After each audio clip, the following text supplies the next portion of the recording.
Grazie moltissimo e allora adesso dunque possiamo passare a Tzilla Eshel.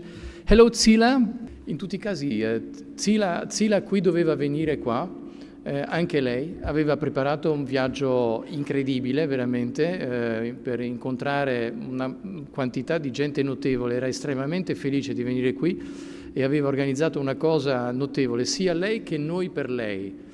E evidentemente questo viaggio si farà sicuramente, ma adesso dovremo aspettare un pochettino. Yes, thank you very much for all the organizers for inviting me to this conference. I am very sorry I couldn't be with you, and preparing this talk this week was not easy at all. We were in shock the whole week. But it's very important for me to be here today and to give a talk and to show that we continue and we continue to stand on. And I want to thank you and the organizers for your support. It means a lot to us. And thank you for inviting us. And just to say one more personal note is that I'm in a room in my home and my kids are in the house. And I'm sorry if they might enter. I asked them not to, but if they enter the room, my husband is drafted, he's in the army, and I'm home with the kids.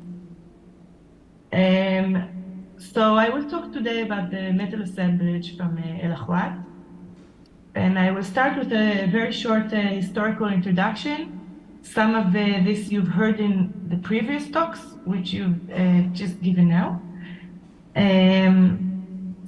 The Late Bronze Age is a period of empires in the Near East and the ancient Mediterranean, including the Hittites in Anatolia, the Egyptians in Egypt, and ruling the southern Levant, ruling Israel, in fact, the Mycenaeans in the Aegean, the Babylonians, and the Assyrians.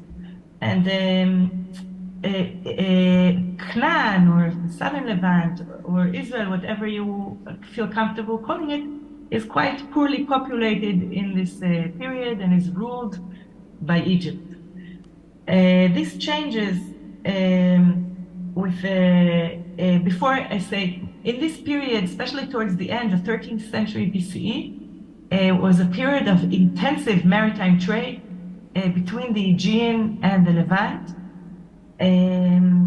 And I will soon talk a little bit more about that, but this changes with the collapse of Mycenaean palaces in around 1200 BCE, and sometime 200 years later, in the Iron Age too, we already have a total different situation in the Levant. Instead of being ruled by Egypt, Egypt withdrew. And instead, we see small territorial kingdoms in the southern Levant. We have the Phoenicians in the north, and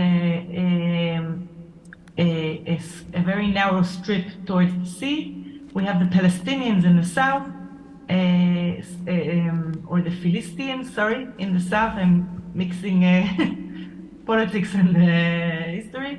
We have the Judea in the south center, and we have the Kingdom of Israel up north. And we have also across the Jordan River, we have a few more small territorial kingdoms.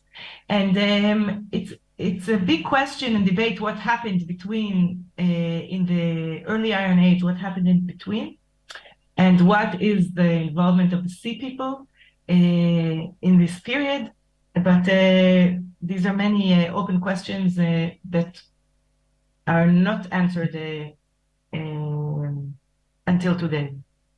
If we go back to the Late Bronze Age, and I told you it's a period of a lot of Mediterranean trade, one of the most famous evidence, as Professor Zuka mentioned, is the Uluburun ship, which is a very large shipwreck found south of Anatolia. You can see here where it says Uluburun. And what is very special about the Uluburun shipwreck is it's a very large cargo of metals. Not only metals, a lot of Canaanite jars, but also a lot of oxide ingots, copper oxide ingots, which you can see in the photo, tin ingots, and it is quite evident that metals were a significant part of its cargo. The oxide ingots are coming from Cyprus. The Canaanite jars are coming from the Carmel Coast. And so I added here another arrow to the estimated trade route of the Ullabrun shipwreck, or the Ullabrun ship, which probably came from the Carmel Coast, but I'm reminding you that we are under Egyptian rule, so it was probably an Egyptian initiative sending a lot of goods from the southern Levant and from with Cypriot copper and tin and lead on its way to the Aegean. So the estimated destination was in fact the Aegean. And the ship was probably sent by Egypt, which is the only empire in the region which had such large financial capabilities. And according to Professor Papasavas, who is a Cypriot archaeologist, he says that this supply was so large and exceptional that the sinking of the ship, he calls it an economic disaster. And he claims that if this ship with 400 tons of copper and tin would have reached its destination, which is the Aegean, at the end of the Late Bronze Age, in which the Mycenaean palaces had trouble in their area, might have looked very different because this was a very important economic resource. As mentioned formally also, these oxide ingots are known around the Mediterranean, but especially they are found in Sardinia. You can see a lot of black dots showing the large abundance of oxide ingots, specifically in Sardinia, although they are produced in Cyprus, showing a special connection between Sardinia and Cyprus and a strong trade route in the Late Bronze Age. This was also mentioned before. It was a two-way connection between Sardinia and Cyprus.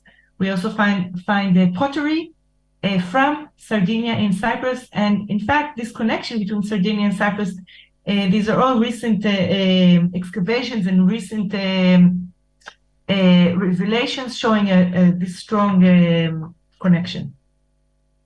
But the connection between Sardinia and Cyprus did not end in Cyprus. And we have evidence that it reached also the southern Levant.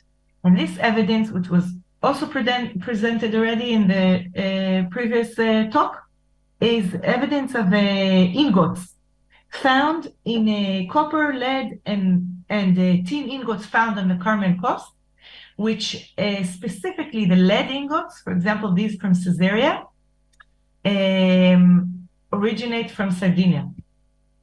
These ingots and other ingots from around the Carmel Coast have a Cypro-Minoan writing on them,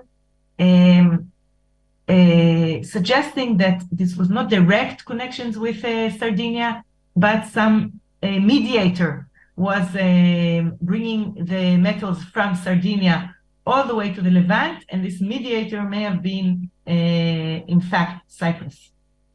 We also find Cypro-Minoan inscriptions also on Cypriot oxide ingots. So lucky for us, and this was mentioned also before, we have a method to tell us the source of metals, where metals come from. And this method is called lead isotope analysis. And we can look at the different isotopes of lead. I won't go into all the details on this screen. And we can show, according to the changing isotopic ratios, what the source of the lead is. So when a lead-rich mineral called galena participates, then we have kind of a fingerprint of the different isotopic ratios, which don't change from then onward. And we can also say something of the origin of the metal, and also on the age of the metal ore. How old is the metal ore? I'm assuming some of you know, for example, that the Sardinian ores are one of the oldest in the world, Cambrian geological formations, one of the oldest ones, and you can see this in the isotopic ratios. This method works only for metals that contain lead, meaning it works for lead, it works for silver, which contains lead, and it works for copper. And for other metals, we do not have this very convenient method to tell us the source of the metal. So with this short background, I want to talk to you about the metal assemblage of early Iron Age, el-Ahwat. So you have kind of a background of what is the Iron Age now and in the Southern Levant, and what is the importance of metals within Mediterranean trade in this period. Wait a minute. So the Iron Age 1 site of el-Ahwat is located between the Central Hill Country, also called the Sumerian Highlands, which you can see on this map, of the Southern Levant, and the urban centers of the Jezreel Valley and the Mediterranean coast, often called the lowlands. So we have here the Jezreel Valley. We have, for example, Tel Megiddo, Tel Ta'anach, Tel Yokneam. We have the coastal plain with Tel Megiddo, with Tel Dor, sorry. And we have the Sumerian Highlands, which is less populated in this period. What is special about el-Ahwat, as Shai Bar mentioned in his talk, is its possible fortifications and cultural affiliation with the highlands, but also with the lowlands and beyond. We found there fish bones from Egypt, for example, scarabs from Egypt, and this site represents a sudden, unexplained, and very exceptional type of development in the margins of the Iron Age 1 highlands. And what is interesting about the Sumerian highlands is that after a period in the Late Bronze Age, which was dully settled, we suddenly see hundreds of new small settlements across the region of the highlands. Most of them not fortified, most of them very small, with very little evidence of trade at all. Very simple and small settlements. And we don't have any evidence of the architecture of public nature as we see in el-Ahwat. And the material culture is very, very simple. And then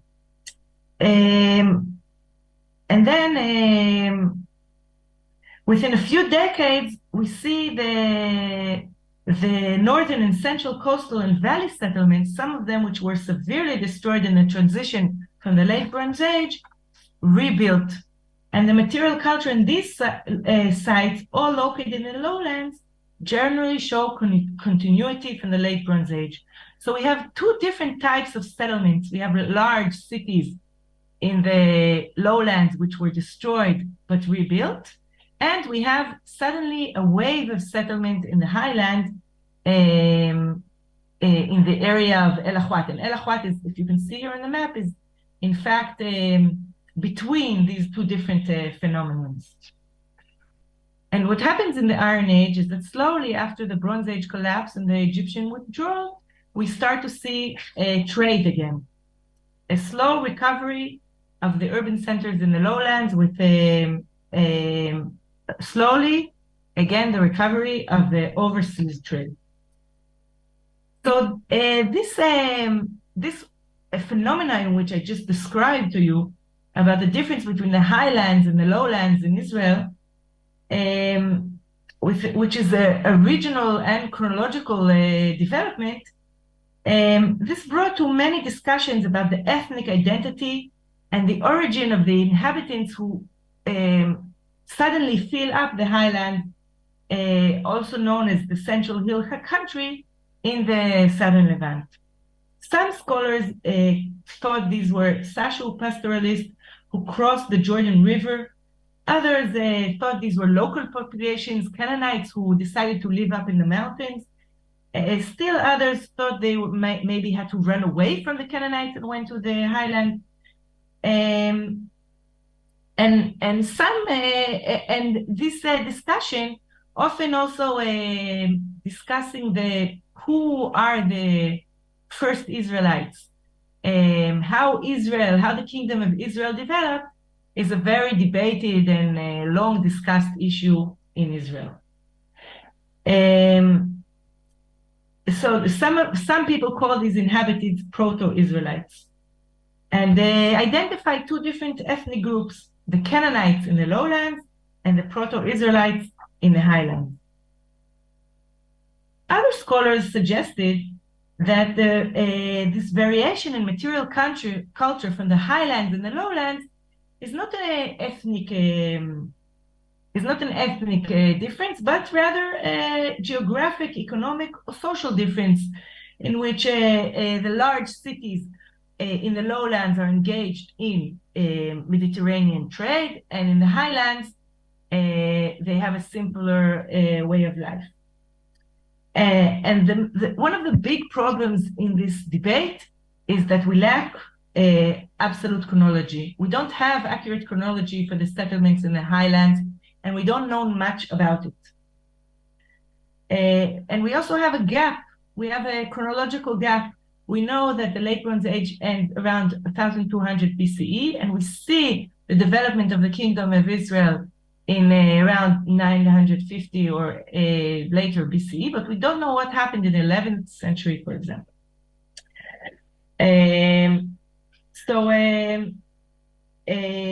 Based on these opinions, it was suggested by some that the early Iron Age settlements in the highlands was just simply a result of general renewed flourishing of the urban systems in the late Iron Age 1, in which when urban cities flourish, then also the highlands around them flourish, but in a different way. And we can see that in different areas we have, first of all, we have settlement continuity from the Late Bronze Age of the big cities, and around the big cities we see smaller settlements in the highlands. How does el-Ahwat fit into all this story? So el-Ahwat, what is important about the site is that it is located between the highlands and the lowlands. It is actually high above, it is in the mountains, but it's not far from the lowlands and not far from the Wadi Ara Aruna Pass, which Shai mentioned, which is one of the few passes between the Sharon Plain and Jezreel Valley. But it's not located in the lowlands. It's above, it's on the mountain, and it's far from any lowland settlement, and it's much closer to the highland.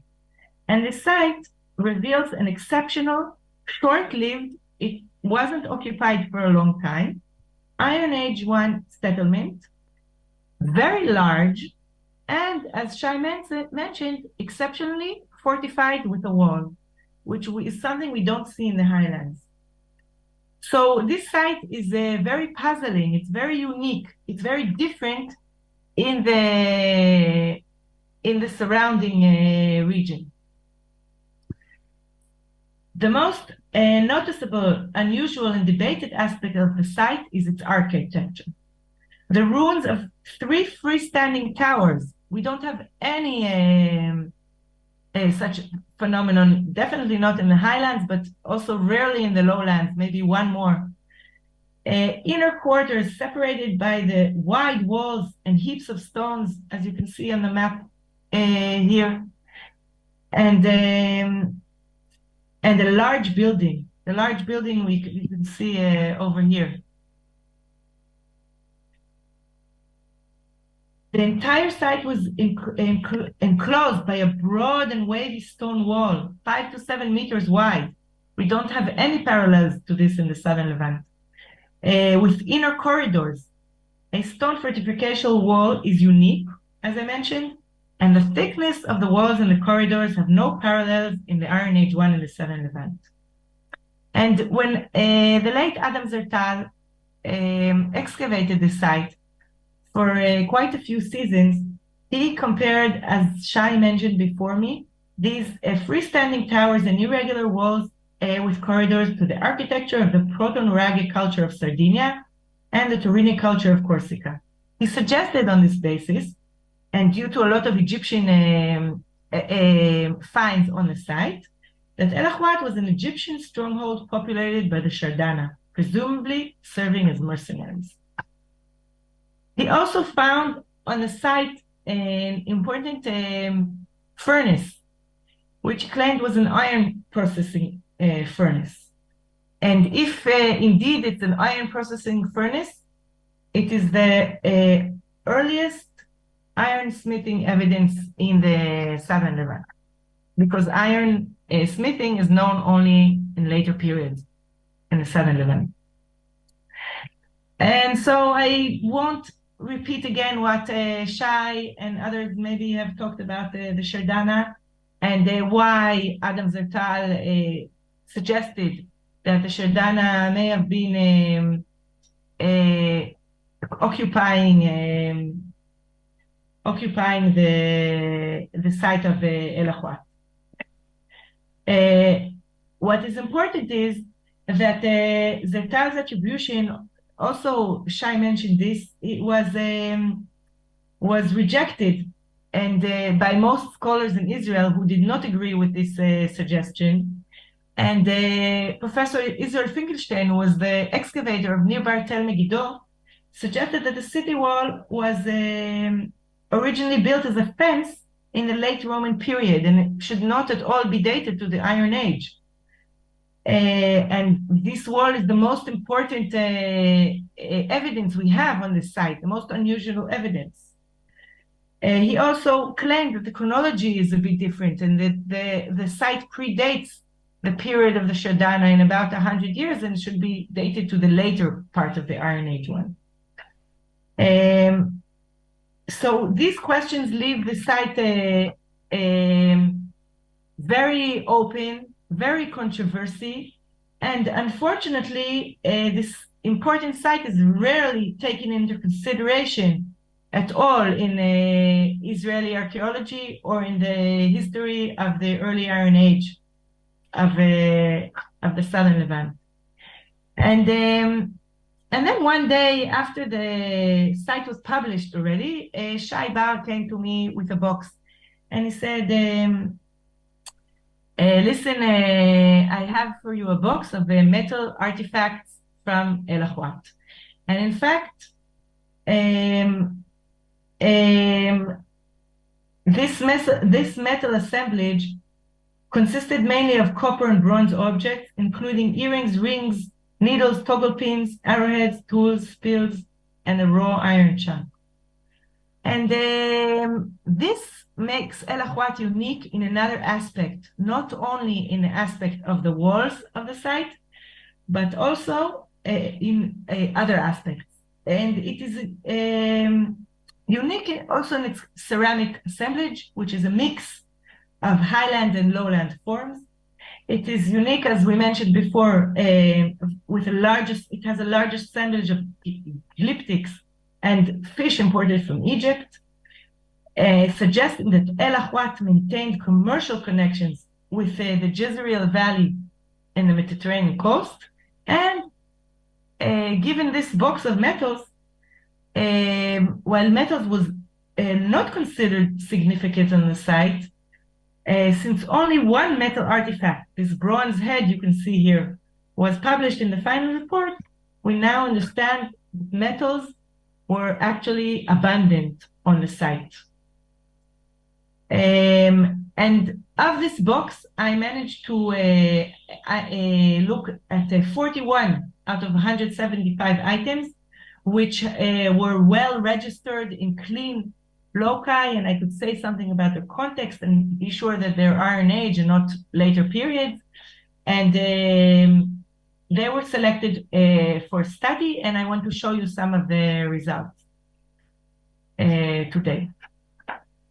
So if we look at the spatial distribution of the metal items and bronze working remains, we can see that metals were abundant in all excavated areas.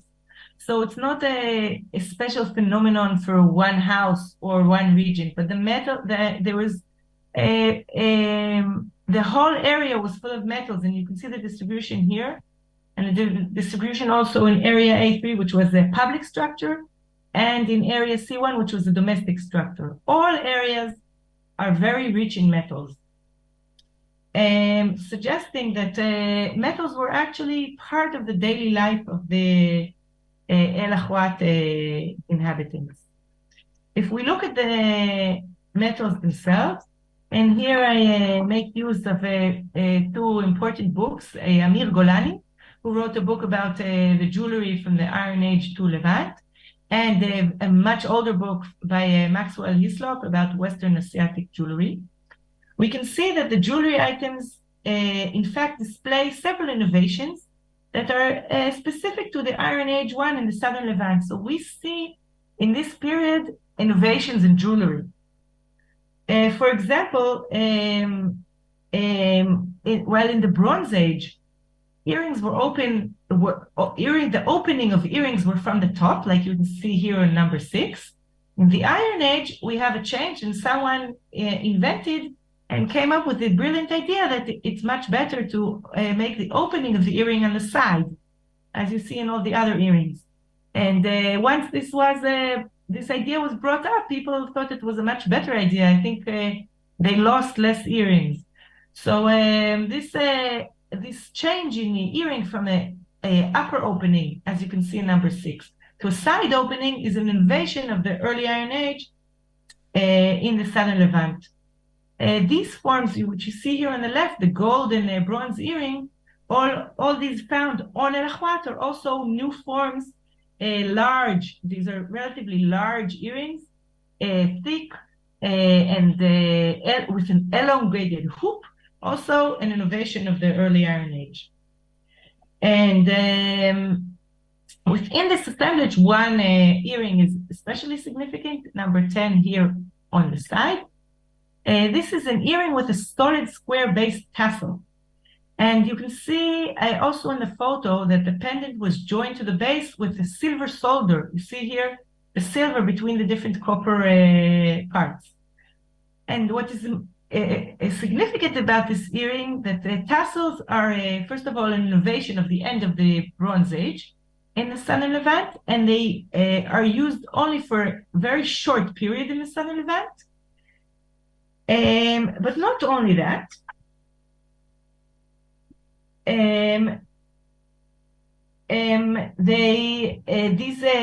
these were proposed by Jasmine Verducci, who wrote a book about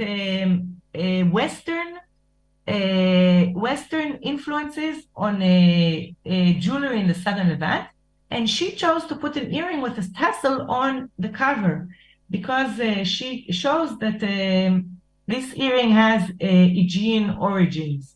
So we see an Aegean influence on this type of earring. Now, it does not mean that it was produced in the Aegean, this earring, and I will show it later. What we see, also the innovations in jewelry, the changes, we see some kind of new influence, but it doesn't tell us who owned the earring. It just means that there are new ideas coming in to the Southern Levant regarding jewelry. And indeed, we find these tassels in different areas. We found them in Timna, for example, and in Jordan. But this one is especially unique because its pendant is square section, while all the others are round section.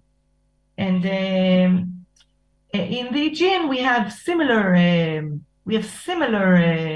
earrings with bud-like pendants and buds of flowers, and this square tassel with the lines may represent bud-like flowers as worn by people in the Aegean. All other jewelry and tools and on the site are quite local in style. We see here rings, toggle pins, arrowheads, known in the Southern Levant. But again, the Usually when towns are excavated, we found much less metals. Metals here are abundant. It's quite a rich assemblage of metals. Another innovation of this period, which is known in a later period, is known for needles. While in the late Bronze Age, needles were prepared by wrapping. You can see here the wrapping of the upper part to prepare a needle. Then Iron Age forms are made by penetrating a hole. So these are late Bronze Age earrings, and the new forms of earrings did not reach el-Ahwat, which was short-lived. In addition, we found two small bronze spills and cut copper ingot at el-Ahwat, suggesting that bronze working took place on the site. And these, we know this is bronze because we took it to XRF, and we know that they contain tin, suggesting bronze working. What is bronze working?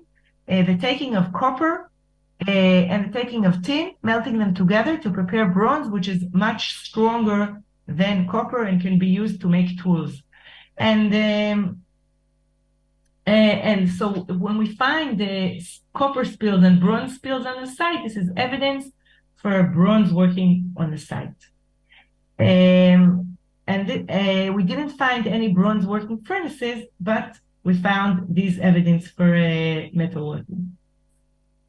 I remind you that there was an iron furnace described, and maybe this iron furnace may have been, in fact, a bronze working furnace, but we have to excavate it to check this out. So bronze working, again, is a phenomenon known in urban centers in the southern Levant. You can see here examples for evidence for bronze working in Tel Dor and in Chatzor, which is up in the north, out of this map. We don't have bronze working evidence in the Sumerian highlands, but again, as I told you, el-Ahwat is a unique site, and which also is located in the highlands, but has a lot of phenomena known from in the lowlands. And again, bronze working is one of these phenomena. So we come to the maybe most interesting question, which is, what is the source of the metal? And for this, for a beginning, we analyzed only very few items. We expect to analyze more and to say more on this very important question. When we do lead isotope analysis, we compare the results to lead and copper ores across the Mediterranean. For example, if I have here a map of the main silver ores, we also analyzed silver and also analyzed copper.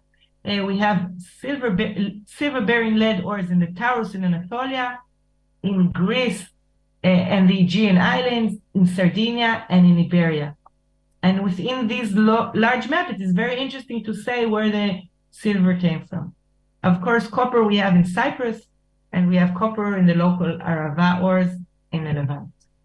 So for now, we analyzed 6 different earrings, 3 made of bronze, including this unique tassel earring, which I mentioned before, and 2 silver earrings, one of them pure silver, and the other, you can see it has a different tint. It's silver mixed with gold.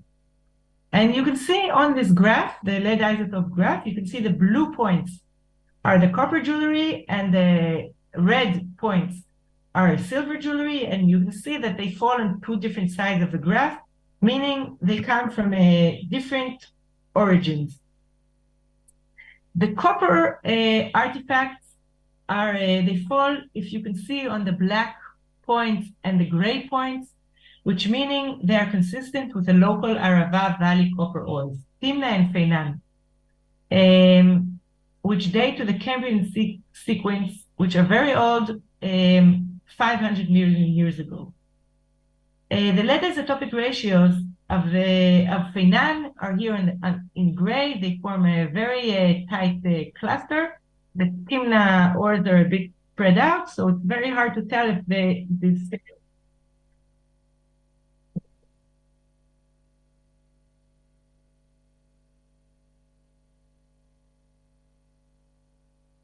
It wasn't Italian, I didn't understand.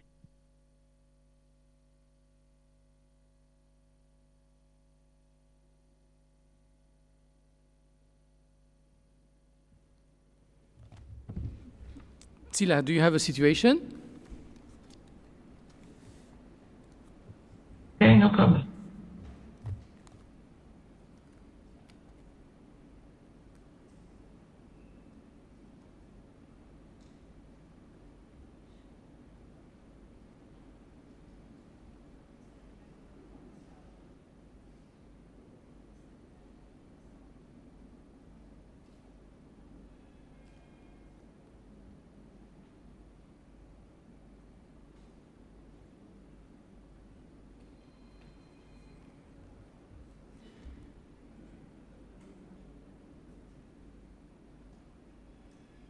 Aspetta un minuto. Aspetta. Una chiamata. Allora, Tzilla ha una situazione, nel senso, ha anche della famiglia che adesso è arruolata, suo marito non è presente, è attualmente arruolato. Sinceramente non so esattamente quale chiamata adesso sta ricevendo, ma adesso, non so, forse aspettiamo un pochettino, la lasciamo prendere questa chiamata.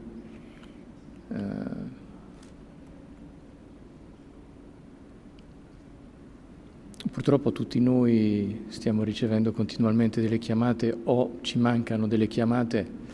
Non posso nascondere che lo stress per noi tutti è altissimo e c'è una priorità, diciamo, alla dimensione umana delle cose.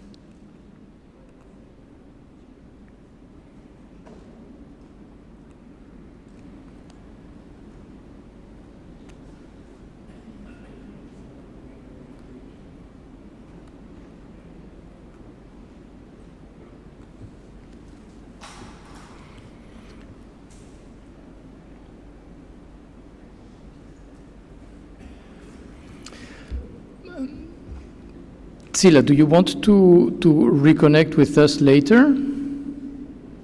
Yes, the translator is Israeli.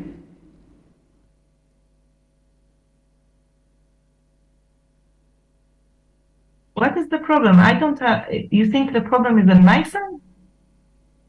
We are here for you. I don't exactly understand. Can you give us some information? I was fine till now. I didn't have any problem. Okay, all right. So, do you mean that you because I saw your PowerPoint and there was some kind of conclusion also. So you're not using it, and so it's our turn right now. Oh, I don't know what you're talking about. Okay. I was in the middle of the talk. I don't know. I thought someone else had a problem. I have no problem. No, you can finish your speech if you want so. Should I go to the conclusion? Yes, if you want so. Okay. I mean, I think there was like one or two more pictures on your PowerPoint, and yes, I'm at the end, but okay, I didn't understand what the problem was. No, there's no problem. Okay.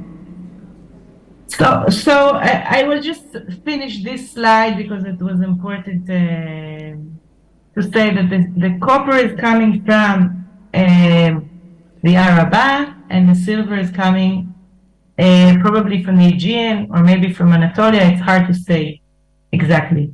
But what is interesting, you can see the yellow points on the graph, is that Sardinia and the Arabah have very similar isotopic ratios, and therefore there is always a possibility that the copper is coming from Sardinia. It's less probable in my mind because the Arabah is local, but it's always a possibility. So I will go on to my conclusion. Okay? Metals were a very important commodity and fostered economy and trade throughout the Bronze and Iron Ages, suggesting that el-Ahwat should no longer be discussed only from the point of view of ethnogenesis and identity, but instead with regard to economy and trade. The typological and lead isotope analysis revealed that the metal assemblage of el-Ahwat is typical of the southern Levant in the Iron Age 1. The metal artifacts are typical of the region, and the copper stills suggest bronze working on the site.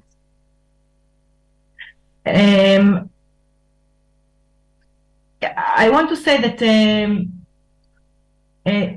if the Shardana Sea people settled at el-Ahwat, this is a possibility that we cannot overrule. It would be very difficult to prove it based on the metal assemblage. But as I showed, there are a few unique phenomenons. Also, it is possible to compare the metals to Sardinia, the origin to Sardinia, and it is also, we have a unique tassel which might have a Mediterranean influence. And so I think the future is in going back to el-Ahwat, and this is what Shai and I plan to do. We want to date the wall. We want to check if the house is above the wall and to see if this wall is indeed an Iron Age phenomenon. We want to date the site properly. We want to analyze additional metals. We want to excavate the iron furnace. And we invite you all to join this excavation. I just want to say one more thing, and that is beyond el-Ahwat, Sardinian South Levantine connections do exist, and some of them were discussed here today.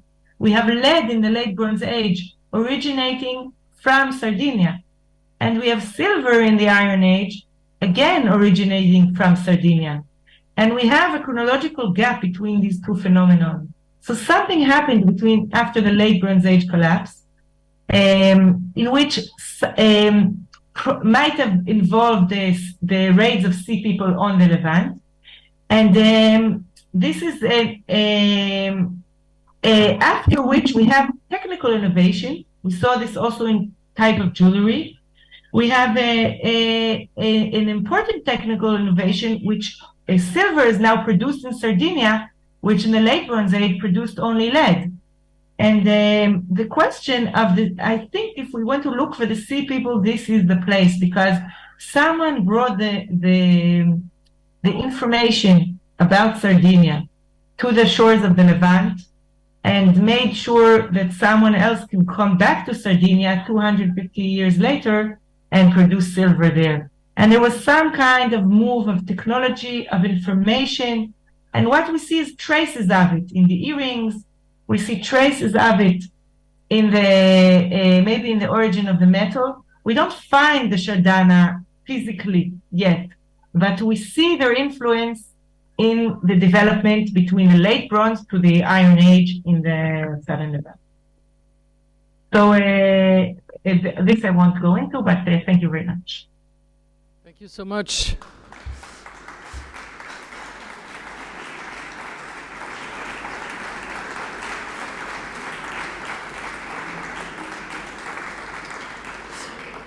Tzilla, I have one question. I would like to know in which state the site is actually. What is the state of the site? Is it in good shape? Is it destroyed, abandoned? It's a very good question. You're talking about el-Ahwat. Is that correct? I'm talking about el-Ahwat. So el-Ahwat is currently in a quite good situation. It wasn't touched since Adam Zertal excavated it. Sometimes we find evidence for people who come and try to rob little parts, but it's more or less well kept. But this situation will not stay forever, because there is a development plan of the nearby town of Ara, which is going to develop till the outskirts of el-Ahwat. And Shai has been fighting extensively to along with the Israel Antiquities Authority, to push back the line of the city so it won't reach so close to el-Ahwat. But the minute it's a construction site, the tractors come, and we are fearing that it might be destroyed. And this is the reason we want to come back and excavate as soon as possible to answer these questions before the destruction of the site. Can we do something from here? You are invited to come excavate with us and be part of this project.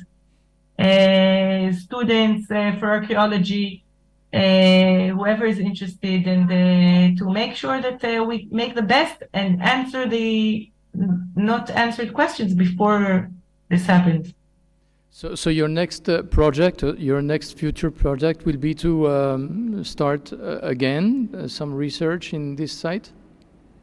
Shai and me are going to excavate 3 seasons.